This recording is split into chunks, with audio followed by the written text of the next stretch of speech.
seguimos con el mensaje de Reedificando los Muros, parte 2. Para hacer una recapitulación, vamos a hacer un pequeño repaso.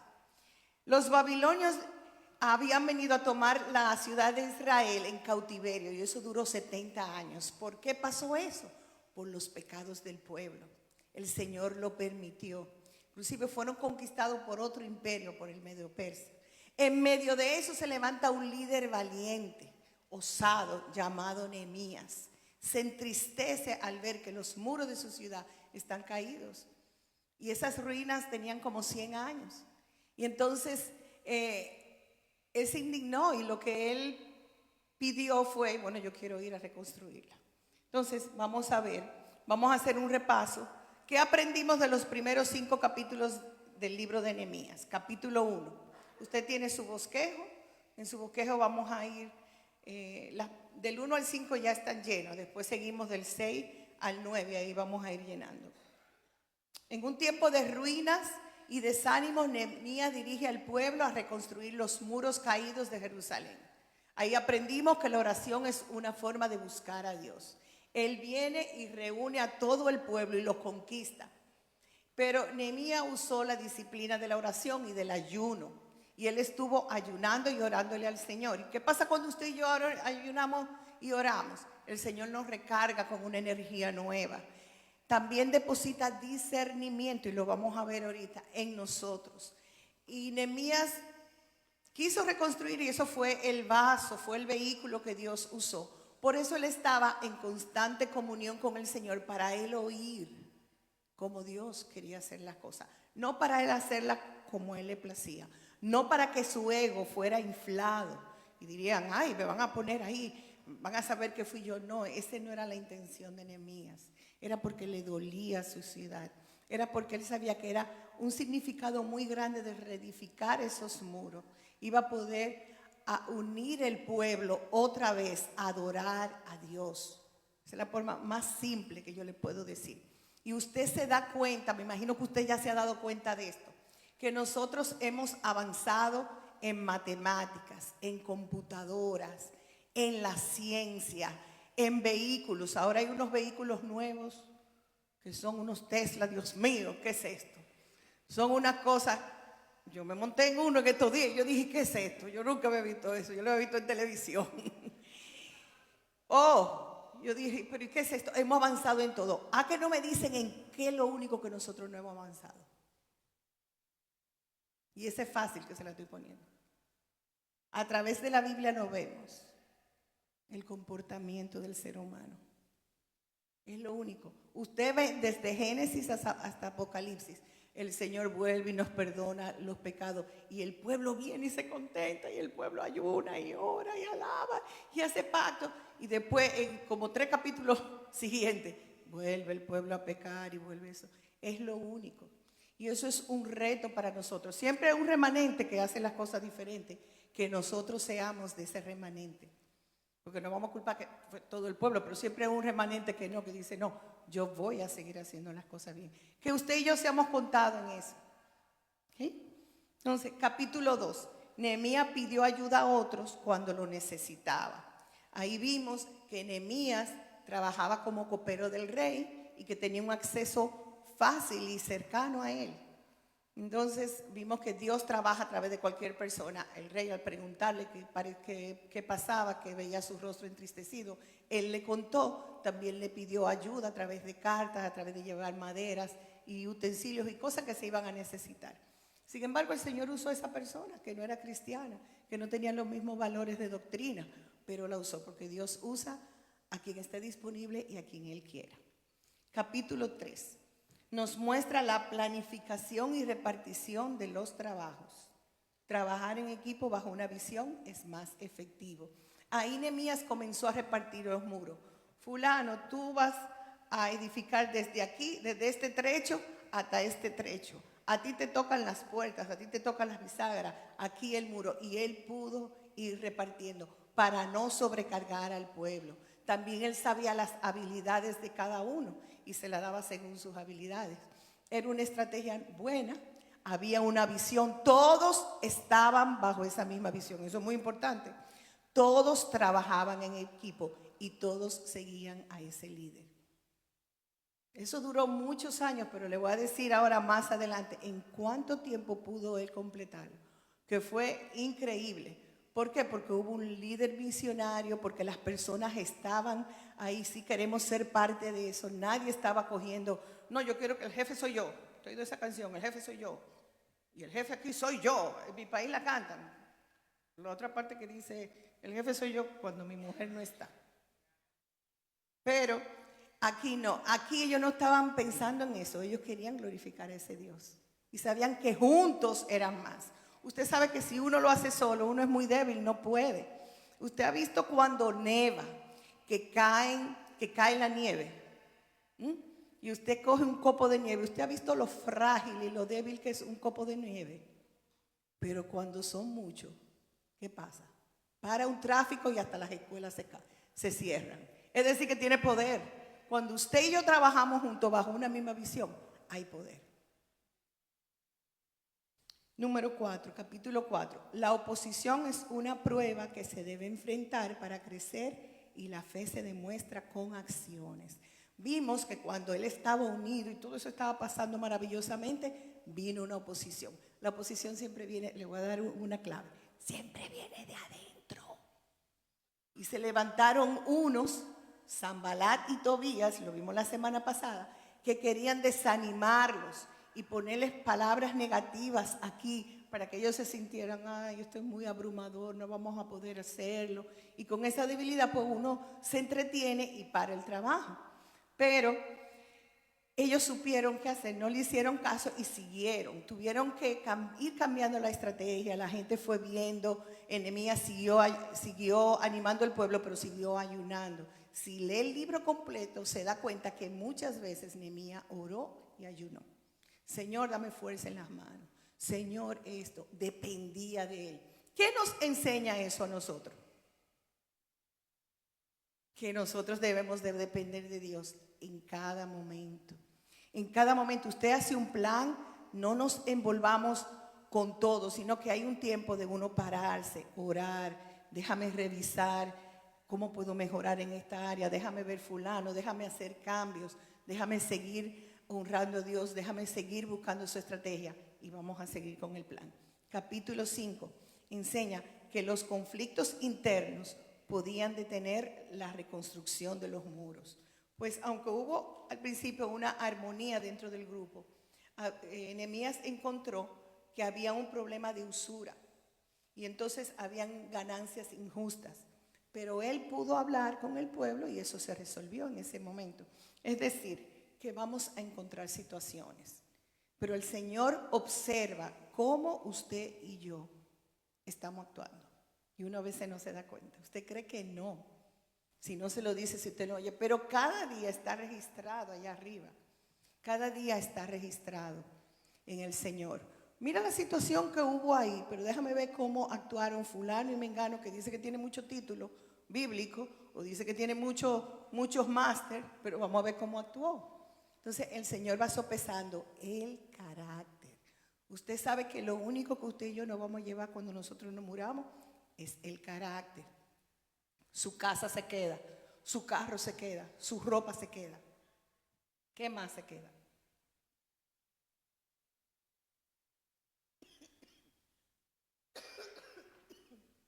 ¿Qué pasa con su cuenta de banco?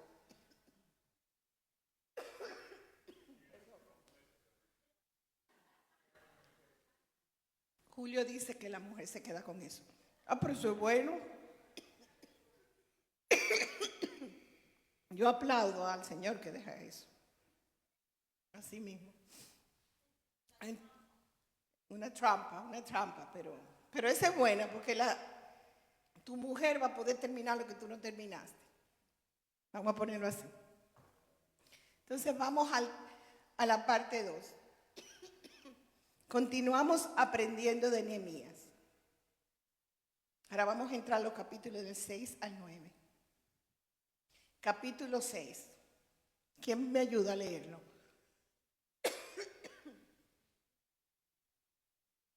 Mientras Nehemías se enfocaba. en avanzar la obra de los muros. La oposición crecía y atemorizaba.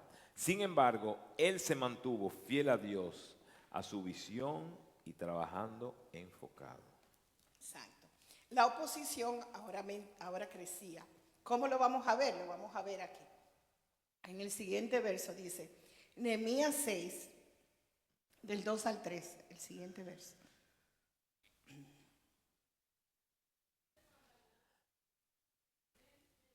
Este mensaje: tenemos que reunirnos contigo en alguna de las poblaciones del Valle de Ono. En realidad, lo que planeaban era hacerme daño. Así que envié unos mensajeros a decirles: estoy ocupado en una gran obra y no puedo ir. Si bajara yo a reunirme con ustedes, la obra se vería interrumpida. Gracias. Sanbalat y Tobías fueron la semana pasada. Entonces, ¿quién es ese Gesem? Uno nuevo que se añadió al grupo, era un árabe. Cuando usted y yo estamos haciendo una obra, los enemigos crecen también. Ellos tal vez no eran muy amigos, pero dicen, bueno, pero tenemos algo en común. Vamos a molestar para que esa muralla no se arreglen, no se hagan. Fíjense, para que usted y yo aprendamos cómo es la táctica del enemigo. Entonces, ellos querían que reunirse, pero Nehemías era un hombre de oración. Y Nehemías, Dios le dio la luz de tener el discernimiento de que esa reunión no era verdad. Esa reunión es para distraerme y para que yo deje el trabajo. Quiero decirle que nosotros estamos viviendo unos tiempos donde se están confundiendo los términos. Uno cree que todo el que está en alegría, ¡ay, qué bueno! Está bien. Dios ve más allá de lo que usted y yo podemos ver.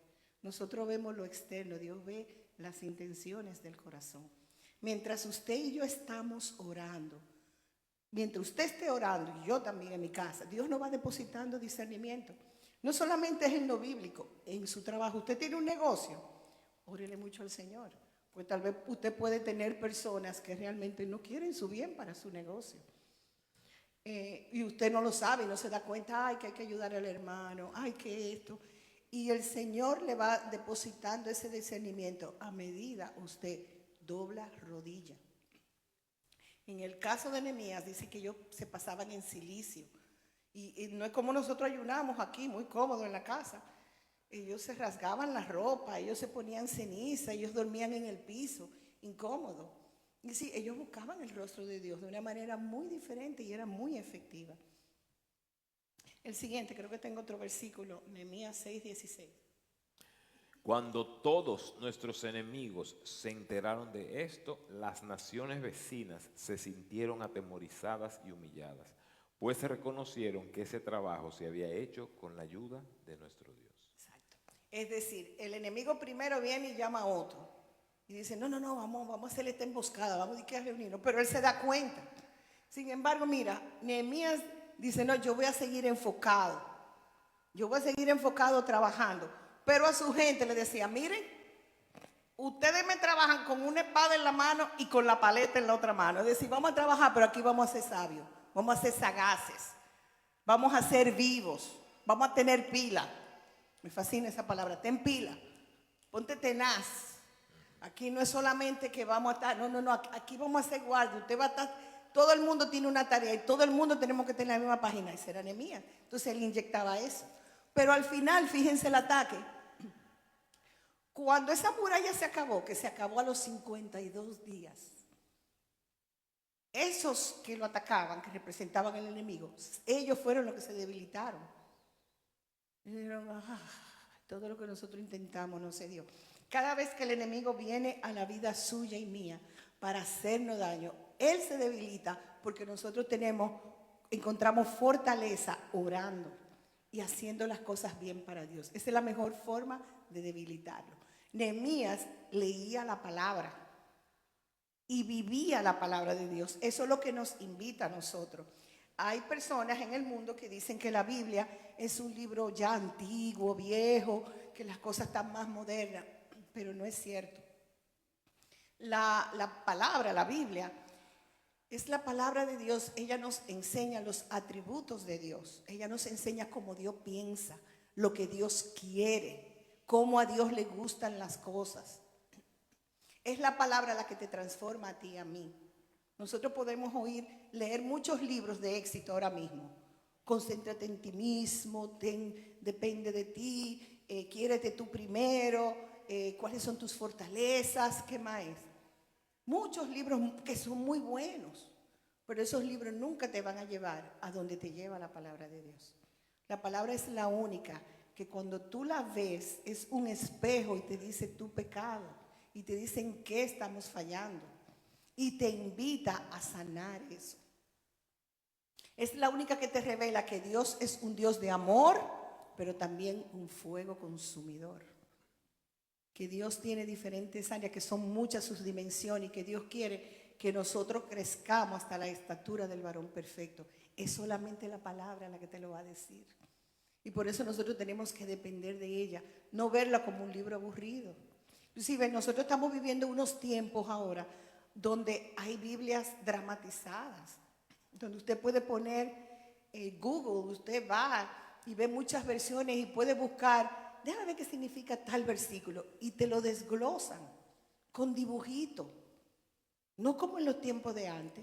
¿Quiénes estudiaron con el libro de Baldor? Eso es un libro sin gracia, por no decir la palabra. ¿Cuánto estudiaron historia con el libro blanco y negro y no tenía ni un solo dibujito? Eso era aburridísimo. Y más ahora nosotros estamos viendo unos tiempos visuales que tú querías. Pues mira, nosotros nos toca entonces saber más que en aquellos tiempos. Porque nosotros la tenemos todas las versiones. Nosotros tenemos todos los dibujos. Artistas ya están dramatizando la Biblia para que tú la oigas. Y nosotros ponemos excusas. No tengo tiempo. Estuve haciendo otras cosas. Me gustó el libro tal. Mejor yo me voy al internet a oír un buen mensaje, que son buenos. Pero nunca te van a dar lo que te da la palabra de Dios. Entonces, Nehemías 6, bueno, lo leímos. Entonces ahora pasamos al 7, capítulo 7. Nehemías realiza un censo para saber quiénes eran el pueblo de Dios y quiénes no. ¡Wow! Y Dios separa así su gente. Vamos a ver cómo lo hacía. Nehemías 7 del 1 al 2. El siguiente. Una vez que se terminó la reconstrucción de la muralla, fueron colocados sus puertas. Se nombraron porteros, cantores y levitas. A mi hermano Yananí, que era un hombre fiel y temeroso de Dios, como pocos, lo puse a cargo de Jerusalén junto con Hananías, comandante de la ciudad. Fíjense, una vez terminó la reconstrucción de la muralla, fueron colocados sus puertas, se nombraron porteros. Habían personas que tenían que cuidar las puertas. ¿Sabe cuánto tiempo? 24 horas. Tenían que tomar turnos. ¿Por qué había que cuidarla? Había que cuidarla todo el tiempo. ¿De quién había que cuidarla? De los enemigos.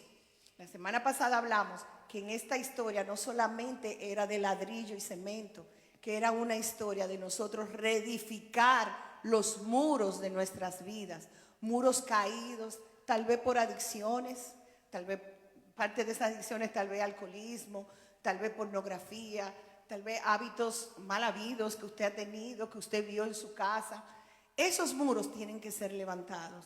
Tal vez es muros de que usted está haciendo cosas deshonestas y no se da cuenta. Y eso viene más atrás porque tal vez viene de su genealogía. Y usted no se da cuenta de que eso está pasando en su vida. Entonces esos muros hay que levantarlos. Había que levantar muros si hay problemas financieros, si hay problemas de matrimonio, si hay problemas de relaciones con los hijos, con la familia. Tenemos que levantar esos muros.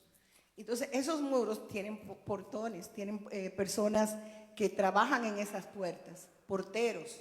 ¿Y qué quiere decir eso? Que cuando tú y yo comenzamos a edificar en nuestra vida una vida balanceada, poniendo límites, nosotros también tenemos que ser porteros de esos muros.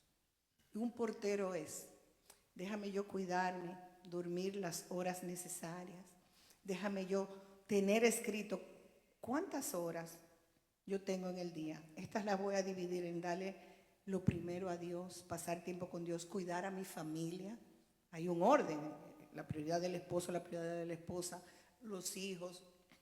¿Cómo estoy con mis finanzas? Es decir, Dios tiene un orden. Eso es lo que significa ahí los portones o las personas que cuidan las puertas. Hay puertas en nuestras vidas que tienen que ser cuidadas y más por nosotros.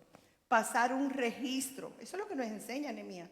¿En qué cosas yo soy fuerte? ¿En qué cosas soy débil? Porque en esta tengo que levantar los muros y en esta yo tengo que hacer guardia para yo mismo no dejar que el enemigo entre a mi vida y lo destruya. Ese enemigo puede ser una amiga que viene a tu casa y pierde mucho tiempo y lo que te viene hablando es cosas deshonestas. Comienzas tú en chismes, si es un hombre comienzan a ver lo que no tienen que ver en el internet. Ahí hay que cuidar los muros, esos son los portales, esos son los guardias. ¿Ver cómo le damos? ¿Cómo podemos ver la palabra de otra forma? De mí mismo, dice que el salmista decía, óyeme, de mí mismo yo me tengo que cuidar. De mí mismo, de yo saber, de yo conocerme, de yo conocer cuáles son mis áreas, de yo saber que si voy a un sitio y tal vez usted ha tenido problemas con el alcohol, un ejemplo, y está bebiendo mucho, bueno, yo voy a levantar los muros, yo me voy a tal hora, yo me voy tranquilito. Porque tú mismo te tienes que cuidar y tenemos que poner estrategias de todas esas cosas. Entonces, los cantores. Ustedes saben que en el pueblo de Israel habían cantores. Quiere decir que él tenía que cantar y alabar al Señor. Ellos están reedificando una muralla, ya la habían terminado. Ellos quieren reedificar el pueblo completo. Pues era muy necesario que se cantara. Era muy necesario esas alabanzas al Señor. Y antes de un avivamiento, el Señor siempre pone gente que está cantando. Antes de un avivamiento en tu vida, usted verá que usted va a empezar a alabar a Dios y alabar a Dios. Después vamos a definir, la palabra avivamiento está siendo muy mal usada, muy mal. ¿Pero qué quiere decir eso? Que usted y yo, el Señor aspira a que nosotros tengamos una alabanza. Ay, pastora, yo pongo alabanza todo el día yo estoy oyendo una alabanza. Pero ¿la estás escuchando o estás alabando a Dios? Son dos cosas diferentes. ¿Son alabanzas que le traen gloria al Rey de Reyes o son esos guiri guiri y esos guiri guiri que no dicen nada alguna? Pero hay unas alabanzas que sí dicen, Dios, tú eres grande, fuerte, poderoso, yo soy pecador, sin ti yo no soy nada. Jesús, tú me llevas a tal lugar, Espíritu Santo, sin ti. Esas alabanzas que yo le digo. Le quiero decir que Dios, esas son las que a él le gustan. El siguiente. Dice Nehemías 7:5. Entonces puso Dios en mi corazón el deseo de reunir a los nobles, a los oficiales y al pueblo para registrarlos según su descendencia, y encontré el registro genealógico de los que habían regresado en la primera repatriación. ¿Y por qué hace eso el Señor? El Señor entendía que compañerismo y comunión van de la mano con la sana doctrina. En este tiempo no se está entendiendo bien eso, pero tú quieres tener una buena comunión con un cristiano, tenemos que estar de acuerdo con la sana doctrina, tenemos que estar de acuerdo cuál es el Cristo que servimos, tenemos que estar de acuerdo qué le gusta a Dios y qué no le gusta. Ahora mismo estaba viviendo una generación que se llaman niños de cristal y padres de algodón. No se les puede decir nada malo. Porque, ay, Dios, mira tu niño y dice, eso mi hijo. En las escuelas es así que nosotros estamos, que no sabemos a veces ni qué hacer, porque los planes se nos retrasan y todo porque no se le puede decir nada. Ese no es el plan de Dios. En aquel entonces era muy diferente. Llamarle, mi país se dice, pan, pan y vino, vino. Quiere decir, usted le llama la cosa como son.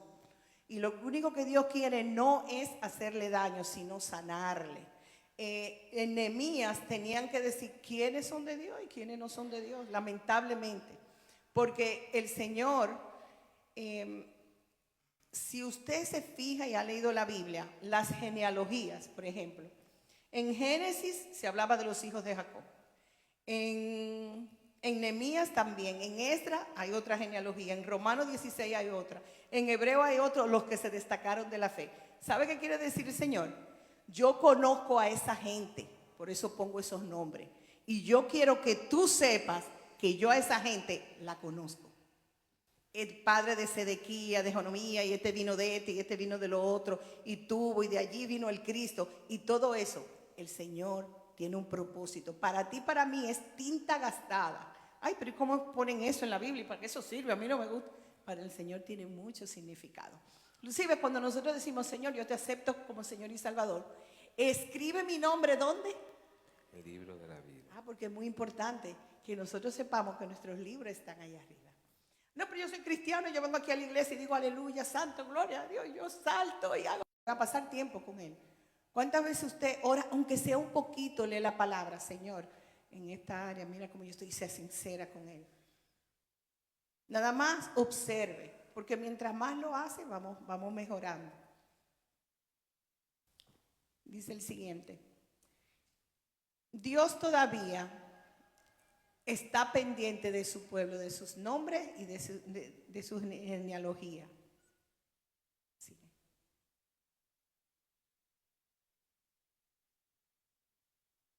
Las características del pueblo de Dios. Acuérdate que en el primer verso yo había leído que el Señor, Nehemías dijo, ponme a esta persona porque es una persona que depende de Dios, es una persona temerosa de Dios. Nehemías estaba cogiendo ciertas características. ¿De qué pueblo? ¿De qué pueblo lo estaba haciendo? Del pueblo de Israel. Pues mira, el pueblo de Israel no está aquí. ¿Tú sabes quién es ese pueblo que el Señor habla? Nosotros. Es decir, todo es una simbolía. Ya esa historia pasó, pero Dios le está hablando al mismo pueblo. ¿Cuáles son esas características que Dios quiere del pueblo? Número uno, que le teman. Que le teman no es cogerle miedo. Ahí viene el Señor, no. Que le teman es, yo no quisiera hacer lo malo delante de Dios, porque lo quiero honrar de una manera. Y Señor, mira, vengo delante de ti, porque Él sabe que nosotros nacimos en pecado y que hay una lucha. Pero cuando el Señor viene, que diariamente Él ve cómo tú te esfuerzas. Yo quiero pasar ese tiempo con el Señor. No, Señor, mira, yo te confieso mi pecado y estoy confesando completamente. La carne de nosotros es rebelde, por eso tiene que estar sometida. Y a veces usted dice, no, pero yo estoy muy bien, yo hago todo. Bueno, y a veces si alguien le dice en el trabajo algo o aquí en la iglesia y usted se ve refunfuñendo, como uno dice, entonces no hay mucho temor de Dios ahí. Son cositas que usted puede ver de usted. Número 2, que aborrezca hacer las cosas deshonestas. Ay, pero eso no es nada, todo el mundo lo hace. Pero no el pueblo de Dios. No el pueblo de Dios. El pueblo del mundo sí. Digan esa frase en el mundo. Todo el mundo, pero el pueblo de Dios no puede hablar así. 3, que anden en la verdad. Jesucristo es el camino, la verdad y la vida. Siempre tratemos de decir la verdad, de hablar la verdad, porque usted no va a tener cargas. Número 4, que sea fiel a Dios. Y fiel a Dios quiere decir, es una persona que cumple los mandamientos, que está ahí vendido. El Señor dice esto de mí, demanda esto de mí y yo lo hago. Él sabe qué cosas todavía no hemos hecho, qué cosas todavía nos faltan, pero Él conoce cuando hay un corazón contrito y humillado, que está siempre en la presencia de Él cambiando. Y eso tiene un puntaje muy grande y es parte del pueblo de Dios. Dios nos recuerda a nosotros por nuestros nombres y apellidos. Él sabe nuestro levantar, nuestro acostar. Él conoce todo de nosotros. Entonces, sería bueno, yo misma haciendo esta historia, yo tengo que asegurarme que ese nombre mío está ahí, en la Biblia, y que los nombres de mi familia, y por eso yo oro mucho, porque todavía tengo familiares que saben que Dios es maravilloso, pero yo no veo eso de estar siempre en la presencia de Dios. Entonces nos cuesta. Nosotros vamos a ser responsables también de traer esa luz. Nosotros podemos hacer lo que nosotros podamos hacer, pero que el Señor nos vea siempre de rodillas, siempre dándole ejemplo, siempre hablando de la palabra. Capítulo 8. El pueblo de Dios es edificado por la palabra del Señor. Nehemías 8:1. Entonces todo el pueblo, como un solo hombre, se reunió en la plaza que está frente a la puerta del agua y pidió al maestro Esdras traer el libro de la ley que el Señor había dado a Israel por medio de Moisés. Es interesante, allá en Israel, si usted tiene la oportunidad de ir, una cosa que a mí me fascinó mucho es que todo tiene un simbolismo. Si se paran en la puerta del agua, eso significa algo. una figura de Jesucristo. Si se paran al norte significa otra cosa, si se paran al sur otra. Es una cosa llena de significados tan enriquecedor. Y en ese tiempo lo que le estaban haciendo era, le pidieron al maestro, que también era sacerdote, que leyera. Pero dice, como un solo hombre. ¿Qué quiere decir esa frase? Que estaban todos en la misma página, estaban todos leyendo y eran edificados. Y la palabra edificar no solamente es levantar un edificio. Cuando el Señor habla de edificar, quiere decir que esos valores cristianos, morales, de piedad, vienen a nosotros a través de esa edificación de la palabra. Las personas dicen que estaban paradas por mucho tiempo y eran así, escuchando la palabra, con un denuedo, con un amor, con un deseo, con un hambre de Dios, como Él quiere que nosotros tengamos hambre de leerle la palabra. Nehemías 5:6. Nehemías 8 del 5 al 6. Esdras, a quien la gente podía ver porque él estaba en un lugar más alto, abrió el libro y todo el pueblo se puso de pie. Entonces Esdras bendijo al Señor, el gran Dios, y todo el pueblo levantando las manos respondió, amén y amén. Luego adoraron al Señor, postrándose rostro en tierra. Entonces comenzaron a levantar las manos y a adorarle. Cuando tú te postras, ¿qué sucede en la vida tuya que tú te postras a adorar?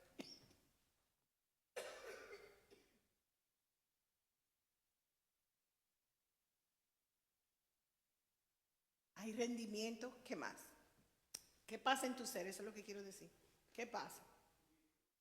Hay sumisión, te humillas.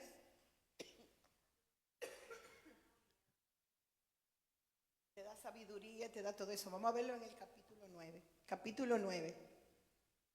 Porque ya el pueblo está así, ¿verdad? Entonces en el capítulo 9 dice, el pueblo hace ayuno. Confiesa pecados y alaba a Dios por su bondad. Es la restauración de la relación del Señor para con los hijos de Israel.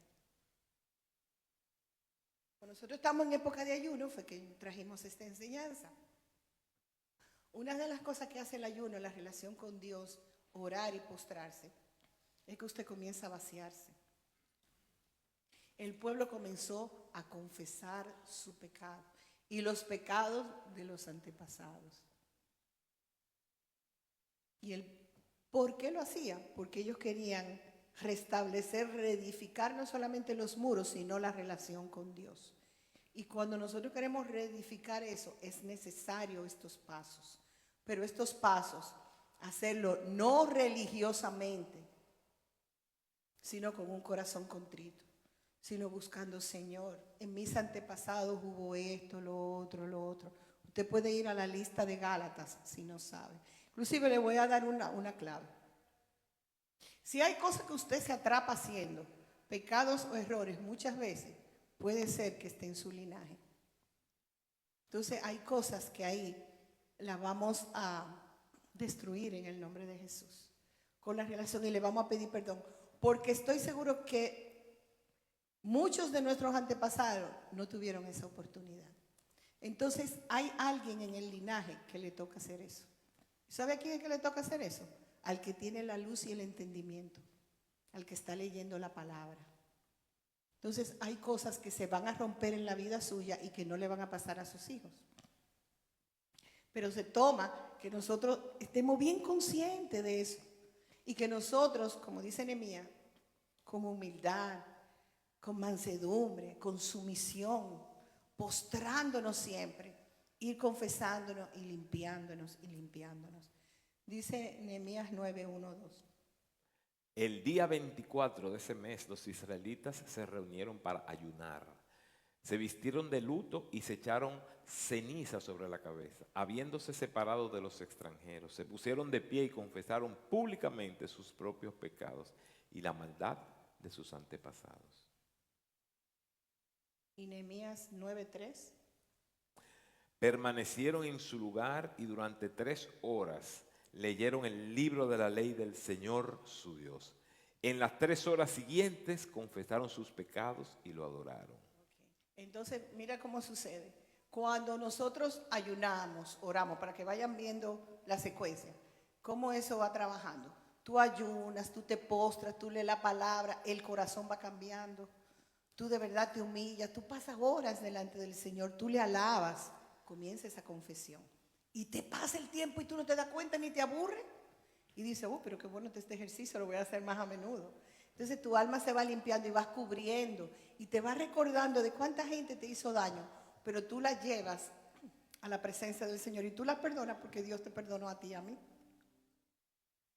Que también fallamos, que también nos equivocamos y que yo te aseguro que en la historia de alguna persona nosotros somos el lobo, el malo. Pero nosotros lo que hacemos es que el Señor tenga misericordia de esa persona. Y con lo de Nehemías, ¿qué pasó con el pueblo? El pueblo entró en un avivamiento, en una renovación. No es el avivamiento que se dice ahora. Ay, tal sitio entró en un avivamiento. Mira, la gente estaba en fuego, saltando, brincando y orando y hablaban en lengua y hacían todas esas manifestaciones. Lo que quiere decir avivamiento es recobrar vigor de algo que estaba muerto, ahora tiene vida otra vez. Y ese vigor y esa fuerza solamente puede venir por la palabra de Dios. No hay de otra, no hay otra, porque ese es el que te da la fuerza. Inclusive, Dios quiere sanarnos a nosotros, quiere sanar nuestro linaje, quiere sanar nuestras relaciones, quiere sanarnos físicamente. Dios está en serio con nosotros. Tan en serio es que escribe nuestro nombre en el libro de la vida y que Él quiere que nuestras genealogías estén ahí. Yo no sé cuánto tiempo usted va a estar aquí con nosotros en la iglesia, porque la gente se muda por diferentes razones a otro estado, pero que cuando usted nos recuerde como un sitio donde Dios lo selló a usted, en amor, en alegría, pero con la palabra de Dios. Y entonces ese paquetico usted se lo lleva a otro sitio. Ese fuego usted se lo lleva y usted calienta otro lugar con eso. Y reedifica los muros que una vez estuvieron arruinados y tuvieron en ceniza por la palabra de Dios. Entonces vamos a levantarnos y vamos a orar. Padre de amor y de misericordia, te damos gracias, Señor, porque grande eres, Padre. Son tantas las cosas por las que tenemos que darte las gracias, Señor. Te damos gracias, Señor, porque tu luz entra en nosotros para ver, para discernir, Señor, que te necesitamos, que somos pecadores, pero que cuando confesamos nuestros pecados tú nos limpias de toda maldad. Ayúdanos a entender cuál es la maldad que tenemos cada uno de nosotros para conquistarla, para limpiarnos, Señor, para renovarnos, para reedificar los muros caídos de nuestras vidas en cualquiera de las áreas que estén caídas. Para que nosotros seamos, Señor, como portales que estamos ahí cuidando porque en esta ciudad que somos nosotros, que los muros están levantados, queremos reedificar la relación contigo, llevar una relación bella, idónea, Señor, y tocar almas que están sedientas de ti. Perdónanos, digan perdónanos, Señor, por nuestros pecados, por los de omisión, por los de comisión, por los que hacemos cuando no nos damos cuenta y por los que hacemos dándonos cuenta, Señor. Aviva el espíritu, aviva tu espíritu en nosotros. Avívanos, Señor, que salgamos de áreas que están muertas, a áreas ahora de vigor contigo. Que podamos restablecer el leer la palabra diario, Señor. Aunque no la entendamos, comenzamos a leer y creamos esa disciplina de depender de ti. Y te damos gracias, Señor, gracias por todo lo que nos das. Gracias, Señor, porque nos mantienes vivos. Gracias, Señor, porque comemos todos los días, tenemos un techo, podemos dormir en una cama cómoda, Señor. Gracias, Señor, gracias por tantas bendiciones. Que tu Espíritu Santo entre en cada uno de nosotros, Señor. Y nos purifique, Señor. Pase carbón encendido en los labios. Pase hisopo sanador en las heridas, Señor. Que nosotros nos confesemos los pecados unos a los otros. Que nos pidamos perdón. Oh, Señor, para que tu Espíritu esté aquí y no se vaya de esta iglesia. Sea el primer huésped cada domingo. Que sea el primero el que llegue, Señor. Porque la atmósfera estaría preparada para ti. Oh, Padre, en el nombre de Jesús. En el nombre de Jesús.